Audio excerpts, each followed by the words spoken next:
subax wanaagsan markii la dhageystayaal maamulka dawladda Falastiin ayaa ka gaabsaday qabashada xilka gudoomiyaha shirka ururka Carabta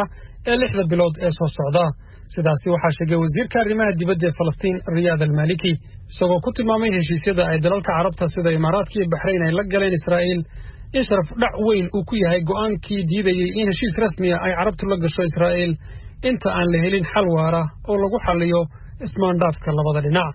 haddaba xilkan ay Falastiin ka gaabsatay qabashadiisa ee ururka jaamacadda Carabta miisaan intee leeg ayuu leeyahay dhinaca kale albaabadan u furmay Israa'iil dhaawac intee leeg ayuu gaarsiin karaa qadiyadda reer Falastiin wariyaha VOAda Cabdixaafid Cawl Ismaaciil ayaa warbixin arrintaasi ka hadlaysa magaalada London ka soo diray Falastiiniyiintu waxa ay u arkaan heshiisyadii labada asid dal Israa'iil kula saxiixdeen magaalada Washington toddobaad ka hor inay ahaayeen khiyaamo iyo arrin dhabarjab ku ah doonistooda dawlad madax bannaan oo ka dhalata dhulka ay Israa'iil haysato sida uu hadalka u dhigay wasiirka arrimaha dibadda Falastiin heshiisyadan rasmiga ah ee ay labada asid dal la saxiixdeen oo uu dabada ka riixayay muddo dheer madaxweynaha Mareykanka Donald Trump saameyn weyn ayay ku yeelanaysaa qadiyadda Falastiin haddaba diidmada ay Falastiin diiday inay hogaamiyaan muddaxileedka shirarka ururka jaamacadda Carabta waa maxay fariinta ay ku dirayaan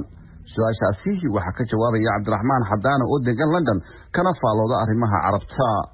xaafidow fariinta dirayaan waxay tahay Filistiiniyiintu markii Imaaraadka iyo Israa'iil heshiis rasmi ay galeen waxay jaamacadda Carabta ka dalbaday in shir degdeg ah oo xilligiisii ahayn la qabto laakiin Carabtu umay dhageysan fariintooda iwaana taay aad uga xanaaqeen waxaynu ognahay jaamacadda Carabtu lixdamaadkii ama 1967kii inay isu yimaadeen oo ay fuliyeen shirki loo oran jiray saddexdii diidmo heshiis ma jiro i'tiraaf ma jiro iyo wada hadal ma jiro ilaa iyo Israa'iil ay ka baxayso dhulalka Carbeed oo Qudusna ay soo celinayso tiibaad moodaa imika in waxa weeyaan jaamacadda Carabti ay dhageysanayn iyadoo Masarna ay waxa weeyaan ay tahay xarunteedii dadka biilinaya ama biilka ka bixiya jaamacadda Carabtuna ay u badan yihiin Khaliijka ama Sacuudiga iyo Imaaraadka marka waxa ay aad iyo aad u dareemeen inaan cid dhageysanayn in qadiyadoodii weyneyd dhinaca la iska dhigay waana keentay inay fariin u diraan ay leeyihiin haba yaraatee waxa weeyaan jaamacadda Carabta kuma kalsoonin oo siday wax wadana raali kama yihiin dalal badan oo muslimiin ah oo ay Carabta ku jirto qaarkood ayaa waxa uu mowqifkoodu weligoodba ahaa in qaabka kaliya ee ay Israa'iil kula yeelan karaan cilaaqaad rasmi ah uu yahay Tel Aviv oo ka baxda dhulka ay deegaamaysay ee Falastiin maxaa haddaba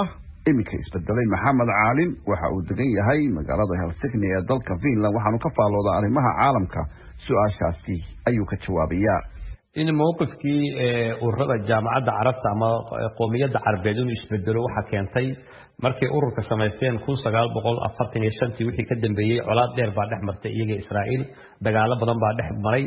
markii dawladdu ugu weedeed dalalka Carabta ee Masar ay isku dhiibtay dalka Israa'iil heshiiskii Camp David 1981 haddana ay Jordan isku dhiibtay 1995 haddana Iraq ay weerartay Kuwait aakhirkii bilowgii muxuu ahaa 90meeyadii haddana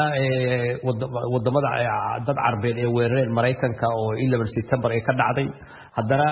wadanka Iraq 2003 intaqana Saddam Hussein meesha laga tuuray haddana 2010kii uu isbedel ka bilaamay wadamada Carbeed oo kacdoon shacabka Carbeed ee wadeen haddana ay u kala jabtay Shiica iyo Sunni oo dagaal Sunni oo bilaamay oo dagaalkii Syria weynaaday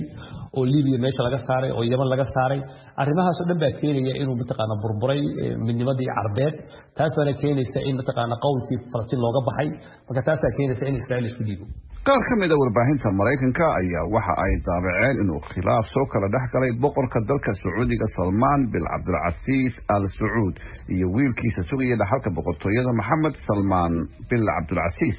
murankani waxa uu ku saabsan yahay sida la sheegay in uu Sacuudigu heshiis rasmi ah la yeesho Israa'iil iyo in kale waa kan mar kale Cabdiraxmaan Xadaan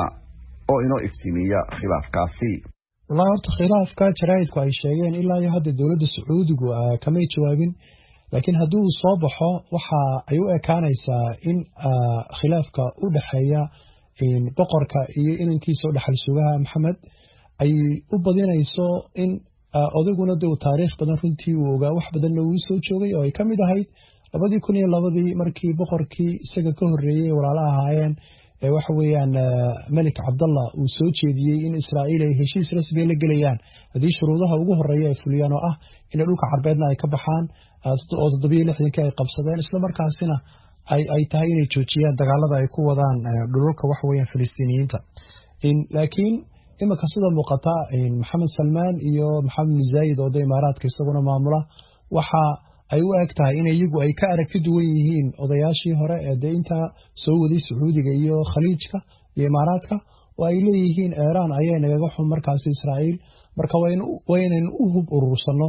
Iran sidii aynu wax weeyaan iskaga difaacileen dalalka Jordan iyo Masar ayaa iyagu xiriir dheer la lahaa dawladda Israa'iil Imaaraadka iyo Bahrain ayaa imika ku soo biiray waxa ay xudxudasho u socotaa sida lagu qoray taabacado badan oo la soo saaray Suudaan iyo Israa'iil